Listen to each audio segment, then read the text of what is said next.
Hi hello నమస్తే అందరికీ నా పేరు నరేష్. ఈ వీడియోలో ఆసరా పెన్షన్లకు సంబంధించి 3 లేటెస్ట్ అప్డేట్స్ అయితే తెలుసుకుందాం. మరి ఫస్ట్ది వచ్చేసి ఈ నెలకు సంబంధించి ఆసరా పెన్షన్లు విడుదల చేసిరనమాట. బ్యాంక్ అకౌంట్లో పడేవారికి ఈరోజు పొద్దున్న నుంచే పడుతున్నాయి అనమాట.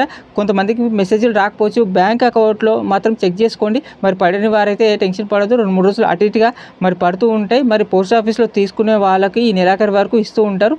ఫైనల్గా ఏమంటే ఈ నెలకు సంబంధించి ఆసరా పెన్షన్లు అయితే విడుదల అయినాయి అనమాట. మరి ఇది ఒక అప్డేట్.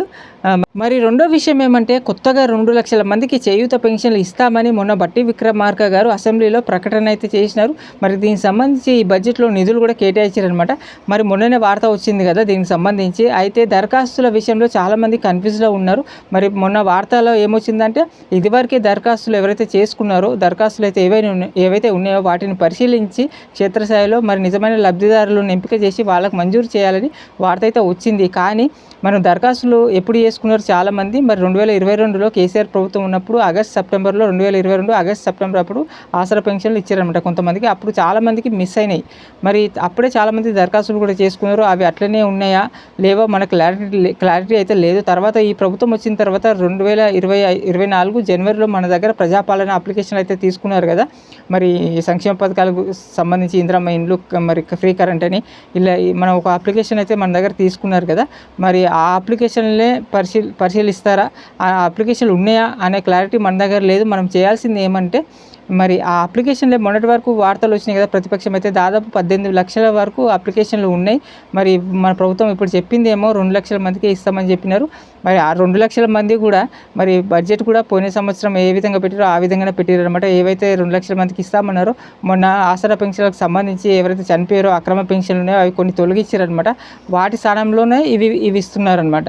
అయితే అప్లికేషన్లు చాలామంది ఇప్పుడు వృద్ధులు, వితంతువులు, ఒంటరి మహిళలు, మరి వికలాంగులు, దివ్యాంగులు ఇట్లా 11 రకాల కేటగిరీలకు సంబంధించి మనకు అప్లికేషన్లు చాలా ఉన్నాయి. ఇట్లా 11 రకాల కేటగిరీలకు పెన్షన్లు ఇస్తారనమాట.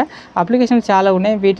వీటికి సంబంధించి మళ్ళీ గైడ్లైన్స్ వస్తాయన్నమాట. గైడ్లైన్స్ రావాలి ప్రభుత్వం నుంచి, మళ్ళీ విధురాలు కూడా రావాల్సి ఉంది. అయితే మళ్ళీ దరఖాస్తులు చేసుకోవాలా వద్దా అనేది మనమైతే కంపల్సరీ ఎంపీడీఓ ఆఫీస్కైనా వెళ్ళి తెలుసుకోవాల్సిందే. మన గ్రామాల్లో అయితే గ్రామ కార్యదర్శిని అడిగి మరి ఇదివరకు పెట్టుకున్న దరఖాస్తు సరిపోతుందా, మళ్ళీ ఇవ్వాలా అనేది అడిగి మనం తెలుసుకొని మళ్ళీ ఇవ్వాలి. ఖచ్చితంగా మళ్ళీ ఇవ్వాల్సిందే మన డాక్యుమెంట్స్. మరి పట్టణ ప్రాంతంలో అయితే మున్సిపల్ ఆఫీస్కి వెళ్ళి తెలుసుకోవాల్సిందే. ఇదైతే అప్డేట్ ఇప్పటి వరకు ఉన్నది. అయితే ఇంకో విషయం ఏమంటే మన ప్రభుత్వం అయితే 99 రోజుల మరి ప్రజాపాలన ప్రగతి నిర్మూల అనే ఒక కార్యక్రమం అయితే ఏర్పాటు చేసింది కదా.